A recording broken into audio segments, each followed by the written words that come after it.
Hello and welcome to another episode of Tea and Whiskey with my guests who are not paying much attention right now, but we'll get them in action. It's myself, Caroline Pearce, joined by the great Don Frye, my co-host who is busy signing autographs as we speak, and of course UFC welterweight Chris the Action Man Curtis. Great to have you on the show. Holy hell, is it actually called Tea and Whiskey? Yeah. Oh, that's amazing. Oh my God, it makes so much more sense now. Right? We got the English breakfast tea, Don's drink of choice, bit of whiskey, and I just said to you, what would be your drink of choice? It probably like a coffee. If I have to add alcohol, I'm not a big drinker, so like a margarita, because I got the alcohol tolerance of a 6-year-old. It's not impressive. All right, espresso martini for this man. Oh, you know what? That'll work. That'll work. Be a good one. So look, you've not met Don in person before, so here he is, the living legend, Don Frye. This is actually pretty amazing, because this is like, you are definitely a legend of the sport. And like, thank you. It's like you're sitting here with whiskey. I'm like, you're exactly the person I thought you would be, and I'm so happy to see that. Yeah, I'm a legend in my own shower too. Dude, if you don't believe you're the legend, then who else is gonna believe it? Like, That's hell, it, like, man. jeez. Yeah.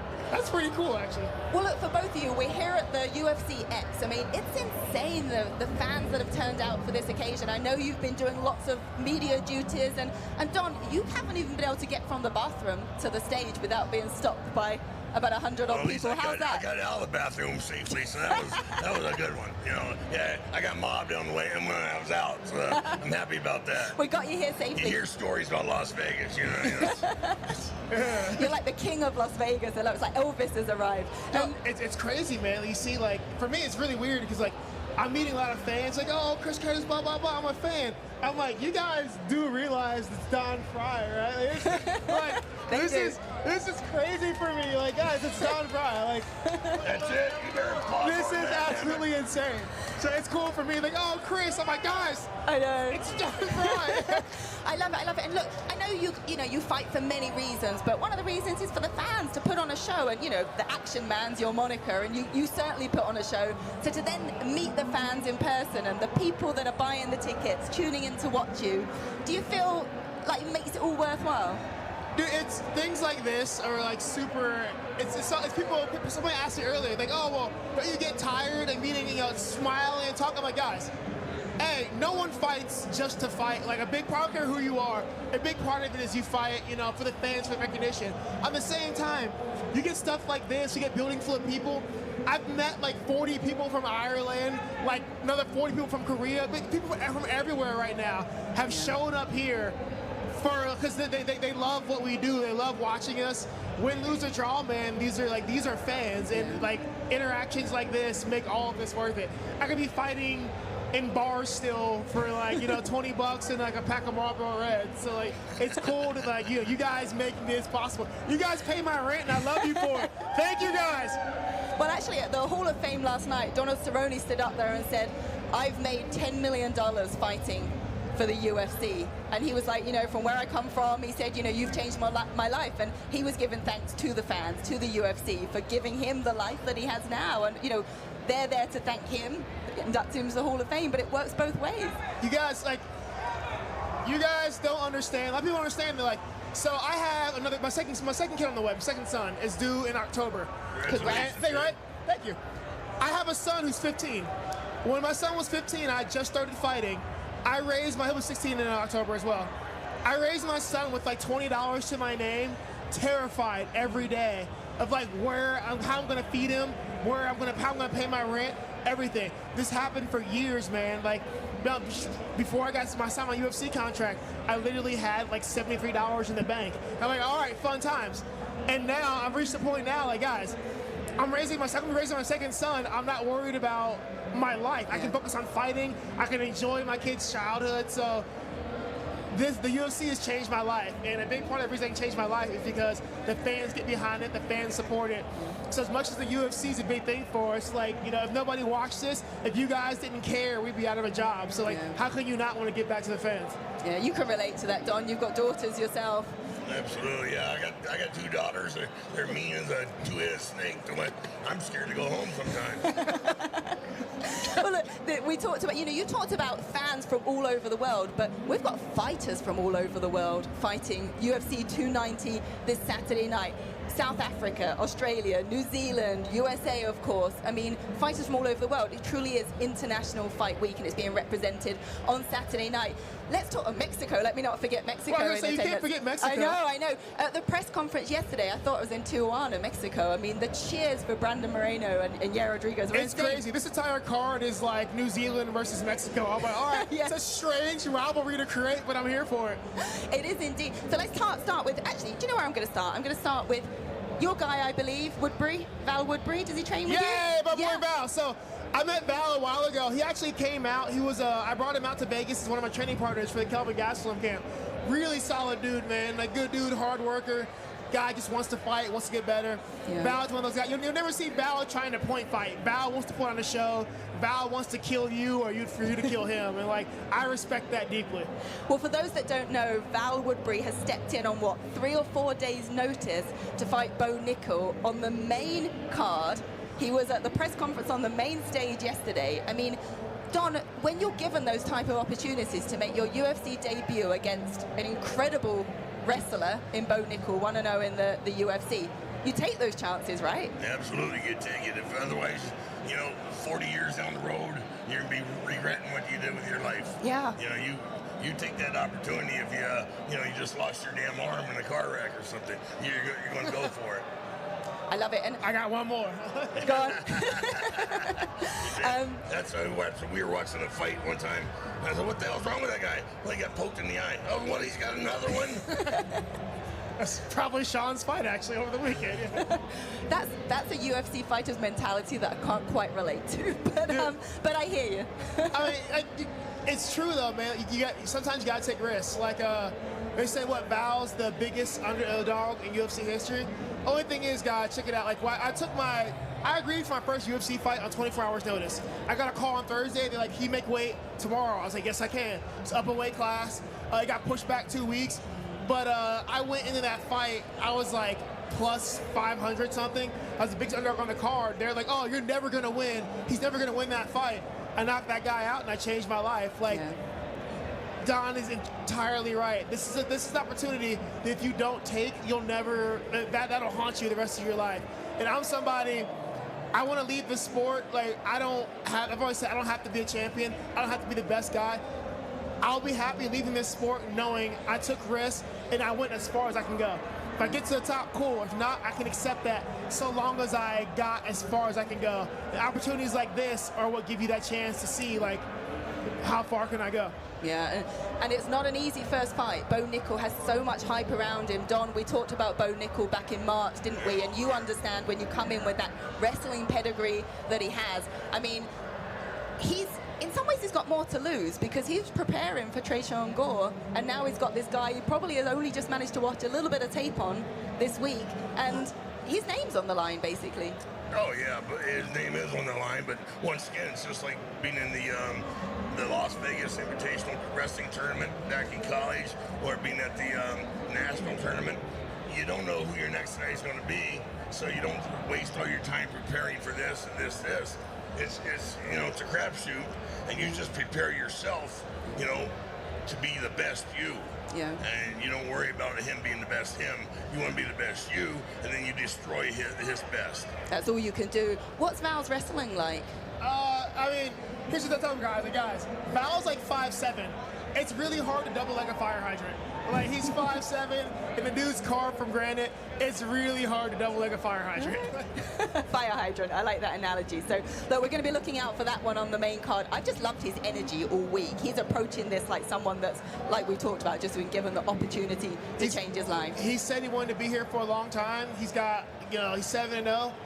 He's got a bunch of amateur fights as well. I've talked, I was working out with him the other day.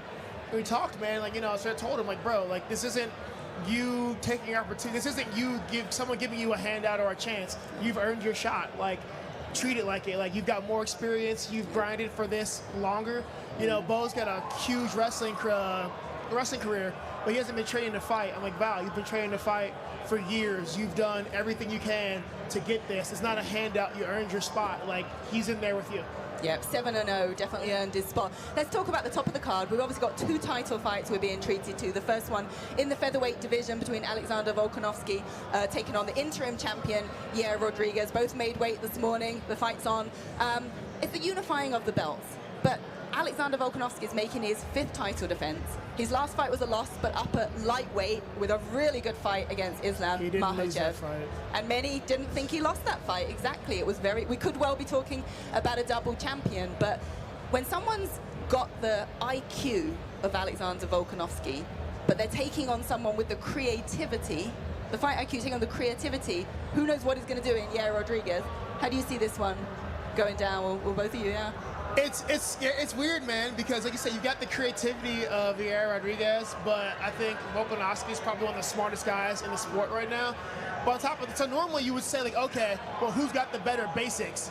And they're both phenomenally sound with their basics. So, like, how do you pick? Do you pick the guy who's should be a double champ, or the guy who's wrecked the rest of the division? So that's a really hard one to pick, man. You got 2 of the best guys, honestly, in the sport going at it. So picking is hard, but you know, watching it's going to be something I'm really excited about. Yeah, it's going to be fun. And Don, with Alexander Volkanovski as well, he said that Yair is maybe not the hardest fight he's ever had, but he's seeing him as the most dangerous opponent he's ever had. So he's taken this fight seriously. Do you think as a dominant champion like Volk, you know, there's not the target's on your back. There's never a moment to take any fight lightly or not take it as serious. Absolutely. But like they say, you become a better champion, you know, 35% better fighter once you get the belt, you know, and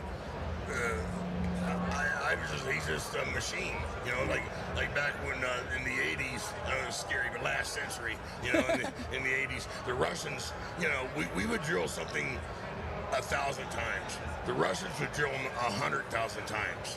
And that way they would perfect their move. And every, you know, I mean, a list of 10. So they would have it completely down.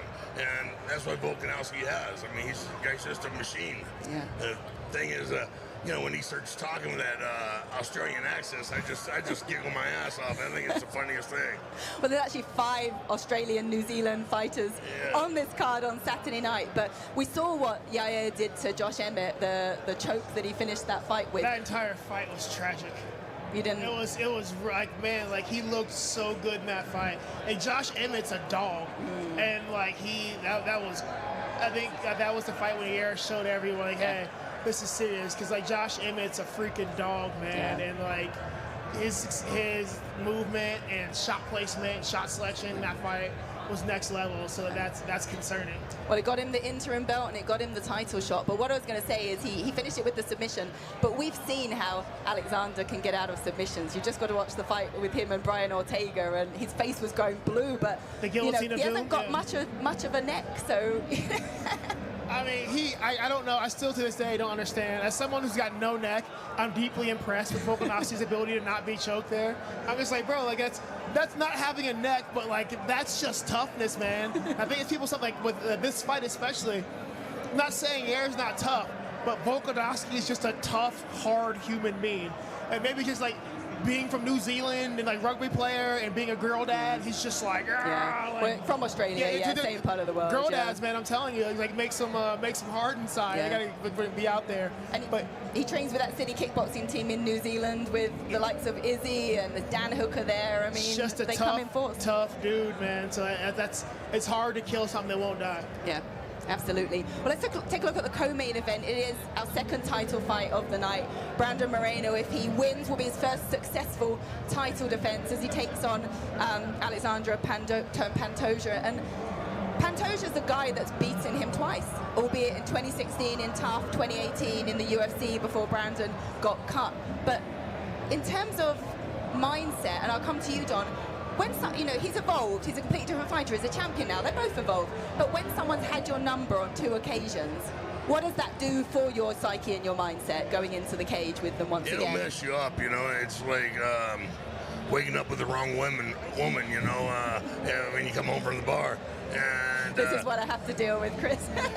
You look over there and you go, what the heck? You know, you didn't look like that last night, sweetheart. You know, it'll screw you up.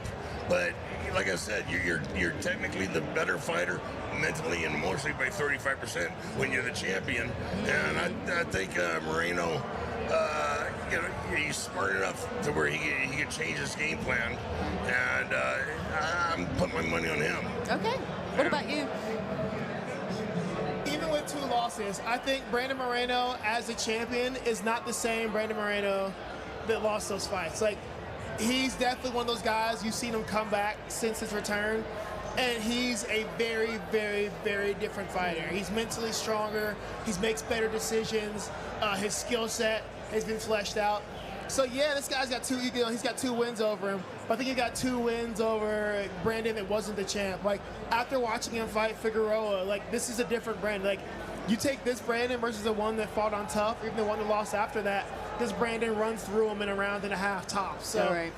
Yeah, you got 2 losses, but like this is, like you say, once you become the champion, you can beat me.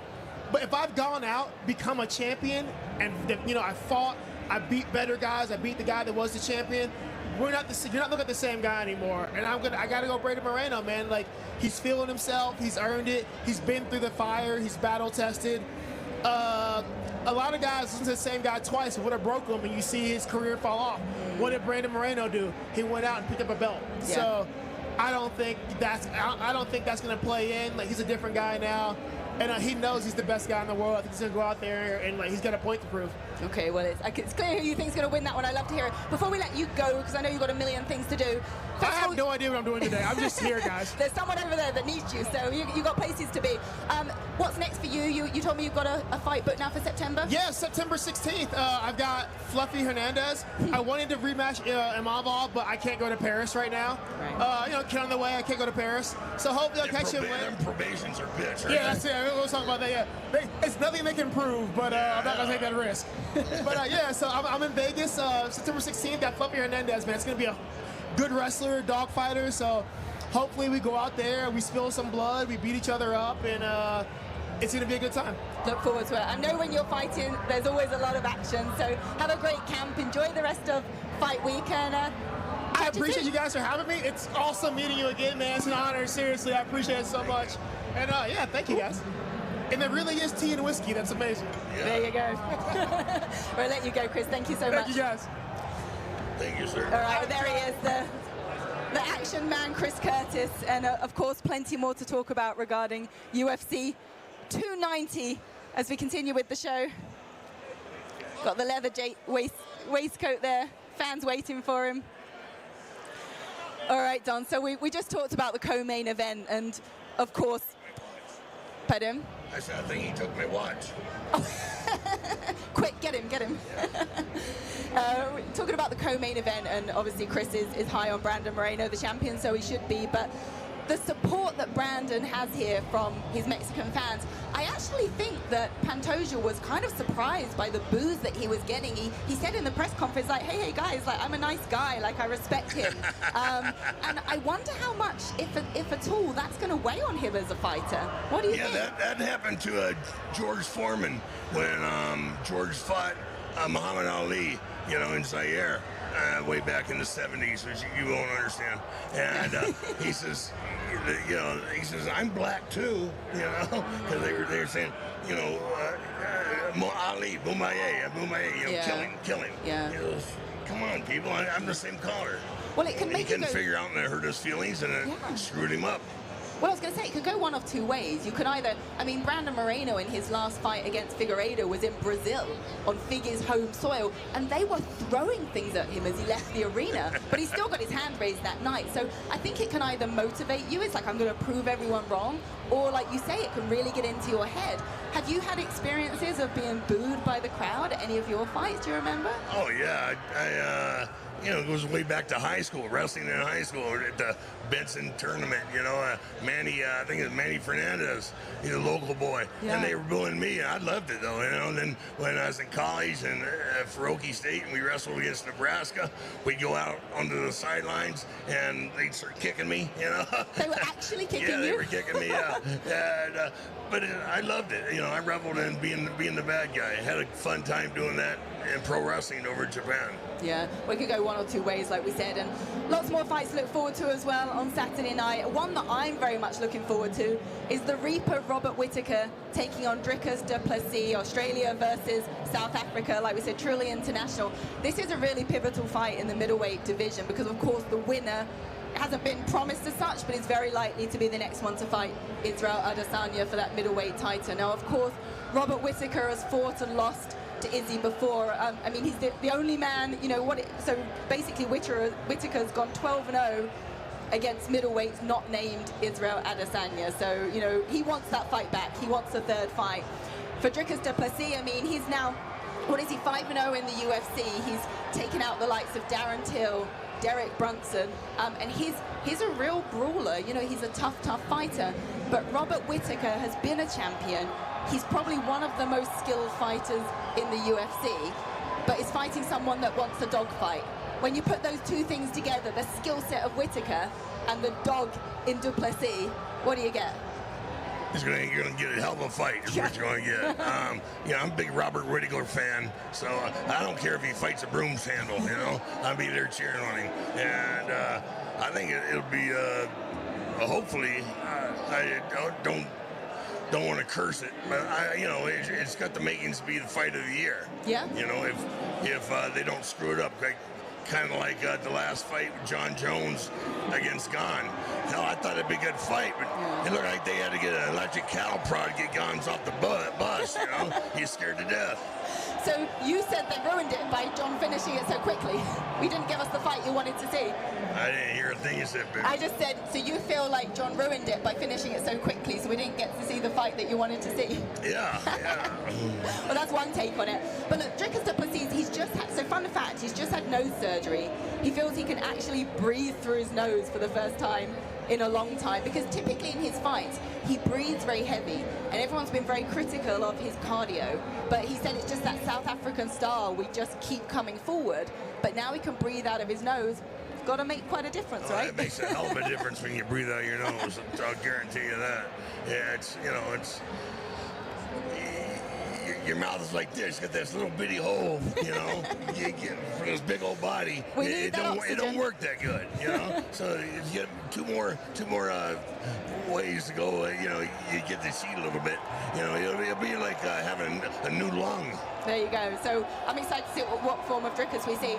Another interesting kind of backstory as to why Dricus really wants that fight with Israel. Obviously because he wants to be the champion, but he's made a statement which has upset Israel Adesanya. He said, if I win the title, I'll be the first African fighter to do it while still living on African soil, okay? Right. So it's very important what he said. He basically was just saying, I wake up and I live and breathe African air. So if I win that title, I'm the first African living champion, which is just a fact. Israel took that, and whether it was just blown out of proportion on social media, Israel took that as, I'm more African than you are. And of course you can imagine the debate or what that sort of elicited in terms of conversations backwards and forwards between the two of them. Dricus said, that isn't what I said, but it's definitely created a storyline and an animosity between the two of them for this fight. And I think if anything, Israel, having fought Whittaker twice before, might want new blood for one, and two, there's a fight there that's got him fired up. Yeah, I mean, yeah. How else are you gonna sell this fight? You know, I mean, you gotta have a little animosity. You know, apparently Israel took it real personal, so there's a lot of animosity. And you know, when Israel decides he hates you and he's gonna destroy you, that's what's gonna happen. Yeah. So do you think Israel's taking it that way to give himself the ammunition, or do you think he maybe really does feel like he's been disrespected? All right, I can. Yeah, move along, Dom. This isn't move along. Working. Sorry. I was saying, do you think that Israel really did take it personally, or do you think maybe he's just using that to give himself the incentive to get excited about that fight? If it's to happen? You know, it depends on Israel. Inner child, I guess, right? Yeah. If you're really that personally upset about a couple of words, or you know, or if you're man enough, you just blow it off and say, okay, I'll use it to sell some tickets, but it means it has no effect on me. But you know, what we've seen in the past of Israel is he's calm, cool, collected, and he doesn't get upset about anything. Yeah. I mean, he's a master tactician himself as well. But looking forward to that middleweight fight. That'll be on the main card. Moving down the main card, we've got a sort of pivotal lightweight fight in terms of ability to move up the rankings between Jalen Turner and Dan Hooker. Jalen Turner didn't make weight this morning. He came at the very last minute of that window and was 2 pounds over. So the fight will still go ahead, but he's How much? 2 pounds over. So he's giving up 20% of his purse. That's just disrespectful. Yeah. It really is. That's anything over a half a pound. You're not trying. Okay. And you're just showing no respect to your opponent or to the sport or the fans. You got to put some effort into it. So as a fighter yourself, I mean, I think he's 6'3". So for a lightweight to weigh in 155 pounds when you're 6'3", I mean, that's a lot. It's a stretch, yeah. So maybe I'm talking out of my arse, and I should shut up. But yeah, I don't think he put much effort into it. All right. Well, of course, Dan Hooker's a tall lightweight himself as well. This is going to be a really good fight. I mean, Jalen Turner's been training with Hamzat Chimaev in Dubai. I mean, he said, Hamzat's an absolute beast. Do you know who Hamzat Chimaev is, the Russian? No. Hamzat he was the guy that caught Dana White's attention because he fought, and then literally, we've got Joanna Jędrzejczyk coming in here. We'll talk more about that in one moment, but let's let this champion through to join us on the mic. But yeah, Jalen Turner's been training with Hamzat Chimaev, of course, a beast himself, and Dan Hooker, part of that City kickboxing team. Here she is! Oh my goodness, such a pleasure to be joined by you, Joanna. Come in. Today. Look at this suntan. Where have you been?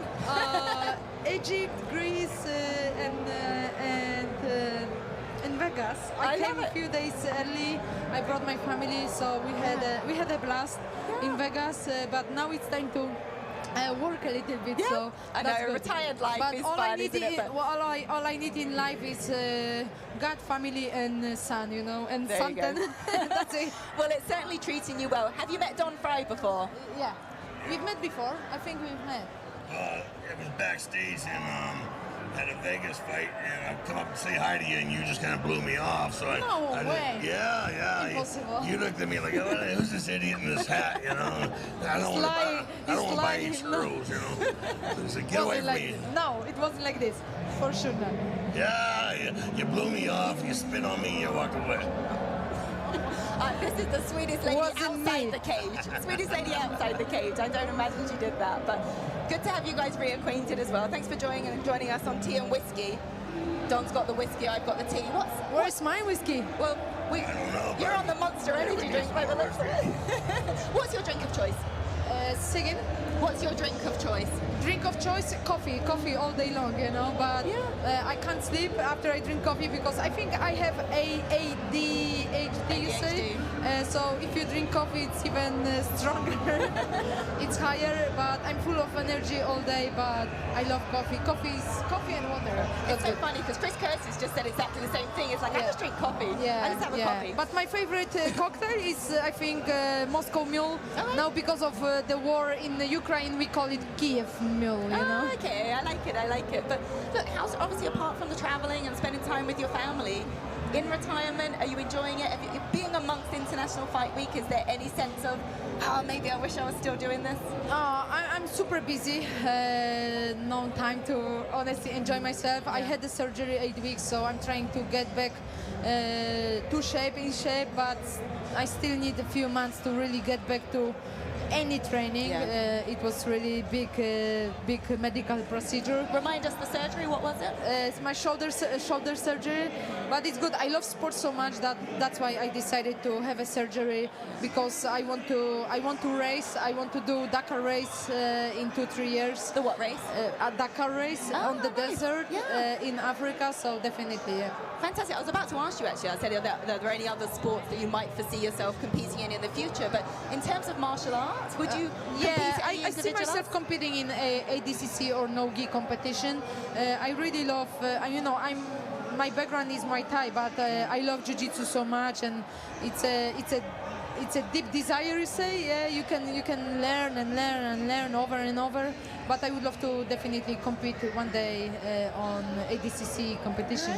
What about the Fight Pass Invitational grappling? We've got George St. Pierre about to fight in December. I heard that even Rose Namajunas, she has done some jiu-jitsu competition, no-gi competition, I think at Polaris. Yeah. It was on Fight Pass as well. But yeah, definitely, I want to stick to the sport because sport changed my life. Sport gives us the strength, not strength of the muscles, but strength of the head. Yeah. Well, do you find to some degree, and Don, you can probably relate as well, it's your identity, right? You know, it's who you are. We are going to be fighters forever. You know? It's really hard. For me, it was really hard to decide about retirement, and it took me so many months to process that. But, you know, I think I got to the point where I wanted to be. You wanted to move on. And well, Don, I was going to ask you as well, did you have those desires to come back again after you retired? Did you have those moments when you thought, you know, I still identify as an athlete, maybe there's other things I can compete in? Yeah, almost every day, you know. Yeah. On the days you feel good enough to get out of bed, but the days you can't get out of bed, you're like, jeez, what the hell did I do to my body, you know? Yeah. I should have went to school. Yeah, I feel like, you know, sometimes we feel like we still can continue our careers, but sometimes it's better to say stop and keep the legacy strong. Yeah. You know? And what a legacy you left, one of the pioneers of female MMA. I mean, we are in the presence of MMA royalty here, and everything you've done for the sport's been Thank you so been much. absolutely For me, it was a pleasure, and I feel like, you know, there is no gender, like color of your skin, your religion, your orientation shouldn't block you. You know, we all should keep on dreaming and work really hard to make these dreams come true. You know, it doesn't matter what. Absolutely. And I know I've got to let you go now, but just as the last question, we are celebrating 30 years of the UFC. I want to know, what's your personal favorite moment of your career and your favorite moment of the UFC in general over the last 30 years? I think getting into the UFC was like my life, one of life's dreams, and I was very happy that they let me shine, and I was shining from first seconds, you know, and for me it was an honor to fight for Lorenzo, Dana, UFC, the new owners, Ari, and all of the fans, because there is no sport without fans, any sport. But, you know, every show, every event was a blessing for me, and I'm very thankful to all of the UFC employees, because sometimes the fighters forget about that. We all work for these three magical letters, UFC, and sometimes they think it's all about them, the show, the event, but there are so many people working so many hours, so many days, so many weeks and months before each event happens. So remember about it, guys. No? Right, I love that. And of course, your first fight with Weili went down in history of one of the biggest wars that we've ever seen in this sport. Don knows a few things about being in some wars. Good? Thanks. I love. Well, thank you so much for joining Thank you, us. guys. We'll let Love you you go, so much. and I love Appreciate you. you. Take care. Enjoy. Bye. Bye, Joanna. Enjoy. There she is, one of the female goats, Joanna Jędrzejczyk, who has entertained us over the years. Such a great personality. Obviously, the fans itching to get their autograph with her as well. Step back in again, Dom. I'm back. And we've talked before about, the rise of women's MMA, and, you've been in admiration of what they've done as well, haven't you? Yeah, at first I didn't want any part of it, I thought it was foolish, and it was going to be a waste of time, but women like that gal right there, Yeah. they come in there and they just changed my mind. They had the best fights on the card. When the guys were struggling to figure out if they should throw it left or right, the women were just coming in there. got it down. They I just love it. tear it up. That's impressive. Do you know, I was talking to Forrest Griffin yesterday on the red carpet at the Hall of Fame ceremony, and Forrest Griffin was saying, it was the likes of Ronda Rousey that made little girls who would maybe ordinarily choose to do gymnastics or cheerleading suddenly start saying, I want to be a fighter.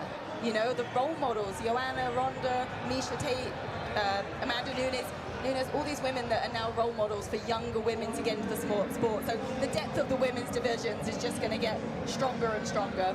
Well, we needed it. You know, we need it for the men in the country, in the world, Yeah. you know, and the women, you know, because the women need to learn to protect themselves. Yeah. You know, I have 2 daughters, Yeah. and I want them to be able to knock the shit out of somebody, you know, if he puts his hands on her. Yeah. And my daughter stands. Have you spent time teaching them that sort of self-defense side of fighting, or they just got it? They're typical daughters. They don't listen to me. Yeah, but they got a good teacher there. That's what I was thinking. But no, it's fantastic to see. But let's wrap up talking about UFC 290. And of course, I'd be remiss not to mention Robbie Lawler's fight against Nico Price. This is a retirement fight for Robbie Lawler. He's made that clear. You know, he's going to continue to be in the sport as a coach. He wants to give back to the sport. But I wanted to ask you, Don, when you know it's going to be your last fight, so, you know, some people would say one foot's already out the door. Does that make you fight differently in any way? Yeah, you know, either goes one way or the other. You know, that you're just there to collect a check and you're not putting any effort at all in it. Or you're in there to say, okay, I'm leaving because I want to leave. I can still whoop these boys, you know, and take it to them, and I can win, but I'm leaving because I want to leave. Yeah. Whereas, you know, I didn't get that choice. Right. I was escorted out, you know. It's an important thing you said there. It's really nice to go out on your own terms. You know, Robbie's been such an incredible ambassador for this sport. You know, when Robbie Lawler's fighting, you're in for a show. And I think in Robbie's case, this Saturday night, we'll see the Robbie Lawler that goes in there and throws down. I don't think there'd be anything different there. And the fact it's International Fight Week, the fact it's Vegas, like, he wanted to be on this show as his last fight. Yeah, Robbie's just a tough-ass hillbilly from Iowa, you know, and he brings it, you know. Yeah. I mean, you got Dan Gable and the Iowa Hawkeyes, you know, you got Iowa State Cyclones, and those people in Iowa are tough, and Lawler's just probably the toughest of them all. He really is indeed. And he faces Nico Price, you know, a veteran who's got a fair number of fights himself, looking to get back into the win column. And what's interesting is Nico Price said, obviously, he wants to upset the retirement party. He's been wanting to fight Robbie Lawler since he was 18 years of age. So I wonder, though, at what point he switches off that feeling like a fan to, well, actually, I'm the one that wants to walk away with a win. I've still got aspirations in this sport. He said he wants to get into the top 5. You know, is it hard when you're fighting someone that you admire so greatly, that you've wanted to fight for so many years, to then go in and do damage to them? Well, you know, it's that old saying, be careful what you wish for, because you may get it. You know? There we go. Well, on that note, Don, we've got to wrap these things up now, and we've had some fantastic guests, some great conversations. UFC 290, of course, goes down this Saturday night. Any other fighters on that card, you want to go back and watch any of their fights in the fight library on UFC Fight Pass, go ahead and do that. But Don and I will be back tomorrow. We'll be talking about everything UFC 30 years, favorite moments, favorite fighters. That'll be over on the main stage, so be sure to join us tomorrow for that, and I can't wait to get some more of your insights, Don. I guess I'll be here. You'll be here. Yeah, if we can get you through the crowds with everyone I'll be wanting a it all little to late, go. you know, but I'll be here. Don't be late. Thank you so much for joining us. Goodbye.